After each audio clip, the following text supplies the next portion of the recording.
welcome back to my channel, or welcome if you're new. I want to share with y'all how I plan our Disney trips for myself, my husband, my 3-year-old son, and my almost 1-year-old daughter. I thought it would be fun to walk you through the entire process. I always get tons of questions like, where do I start? What do I do first? So I figured I'd make a video, explain how I do it, and let you know our upcoming trip itinerary. Step 1 of planning a Disney trip, I always start with picking dates. So that's the most important. What time of year are you going to go to Disney World? What works best for your schedule, but I always look into factors like what other events are going on at Disney World. There's different festivals, there's Run Disney, there's spring break, like what holidays are happening. I always try to avoid the busiest times of the year. My favorite time for the lowest crowds to go is I really enjoy November, like the last week of November, right after Thanksgiving, because the holiday crowds have died down, wait times are down. Also still get the perks of all the Christmas decor in November without the crowds. So that's always my favorite time of year to go.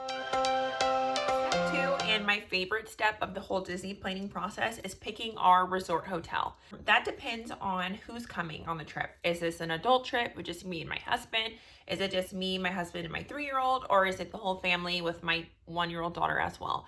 So where we're staying depends on who's coming on our trip. If all of us are coming, we obviously need a bigger room. We typically like to do a 1-bedroom when we have both kids with us, just because we like the space. Also, factor for picking your hotel is, where do you want to be? Do you want to be close to Magic Kingdom? Do you want to be close to Epcot, Hollywood Studios, or Animal Kingdom? So typically, because we have 2 littles, we prefer Magic Kingdom. That's our favorite park. Honestly, without my kids, I love Magic Kingdom. But based off your interest and who's going on your trip with you, that's something I recommend, is to kind of plan your hotel to what park you plan on attending. The next step is flights, booking flights. So you want to always research what bags are allowed, especially when you're traveling with kids. You have a stroller, you have their luggage, your diaper bag. So there's a lot of different things you want to make sure. Check with your airline and see what bags are allowed, what bag to carry your child on your lap, if you're going to buy them a seat. So a lot of factors go into choosing which airline. Traveling with the kids, we prefer Southwest just because you get all the free bags. The seating selection is easy. I still need to book our flights for our trip, so that's still on my to-do list. And step 4 would be transportation. Finalizing transportation, especially when you're traveling with 2 littles. I like to book private transportation just because we can get picked up right from the hotel.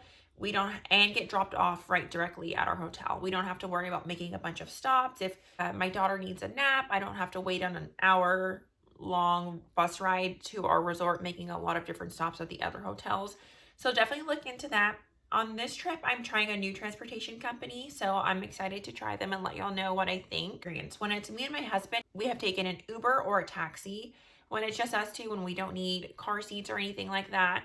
But traveling with kids, definitely you want to prepare before your Disney trip. You want to lock in your transportation because that's how you're going to start your trip. And you do not want to be stressed looking for the right location where to go in the airport with your luggage and the kids. So I personally recommend booking private transportation, and I'll let y'all know my experience with this company that I'm going to use. On our last trip, I actually used another company that's pretty popular, but I did not have a good experience, surprisingly. So I'm going to try a new company and I'll let y'all know. This trip is very special because we're going for my daughter's very first trip for her first birthday. So it's her first time ever going to Disney World. So of course that's so special. So we are staying at Old Key West. We're staying in a 1-bedroom. This will be my first time staying at Old Key West. So the main reason we decided to book Old Key West a 1-bedroom villa is because of the size of the rooms. The size of the rooms at Old Key West are just unmatched, and for a family of 4, we like to have space. They come up with a full refrigerator, so that's great instead of like the mini coolers that come in the standard rooms. In the 1-bedroom deluxe villa, we have a full-size refrigerator, so that's nice with all the kids' food. So we'll be able to stock the fridge for our trip with groceries. We'll be able to cook in the room if we want to. So I'm so excited to be staying at Old Key West. And I also want to share with y'all our itinerary. We arrive on a Sunday, and I have my laptop here, so that's what I'm looking at. But we arrive on a Sunday, and so far I have some dining reservations booked. They are all tentative because with 2 kids, who knows? if we're going to make the reservation or not. It's kind of like I have a set schedule in my mind and hopefully we can hit everything on it. And if not, we'll do it next time. So as of now, this is what our itinerary is looking like in my mind and what I have booked. So we arrive on a Sunday. We are going to do an early lunch at Olivia's Cafe, which is the restaurant at our hotel.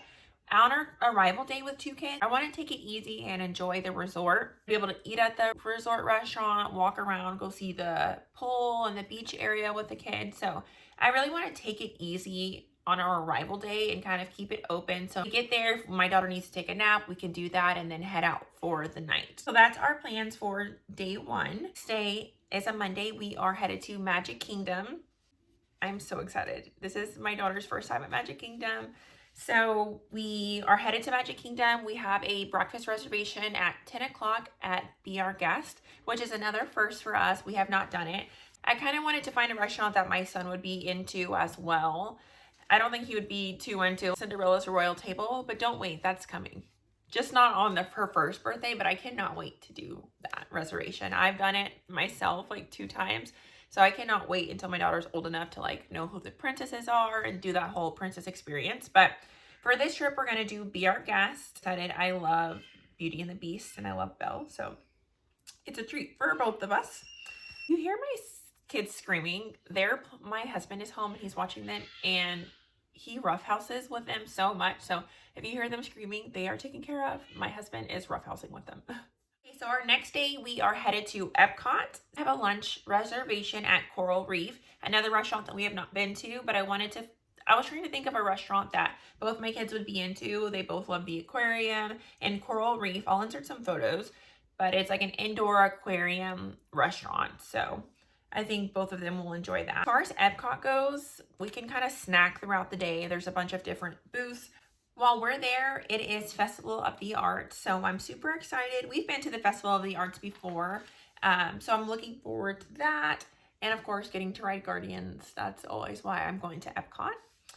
And then our final day, we are checking out of Old Key West, and we have breakfast at Cape May Cafe.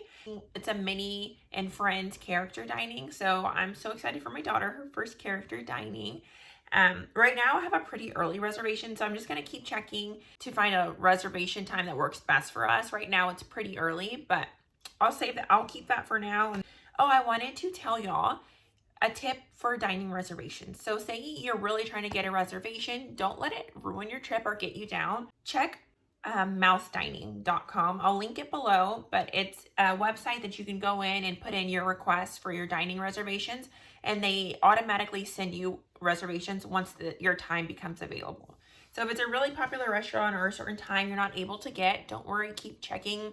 Download the Mouse Dining. Also, just keep checking your Disney Experience app, even when you're on your trip the day before. Keep checking, and you never know, people cancel all the time at Disney, so just keep checking and don't let it get you down. We are currently 20 days from our Disney World trip, and I will keep you all updated. I still have to book our transportation. As we get closer to our travel day, I will check back in again and let y'all know booking the transportation went and finalizing any last minute things that I need.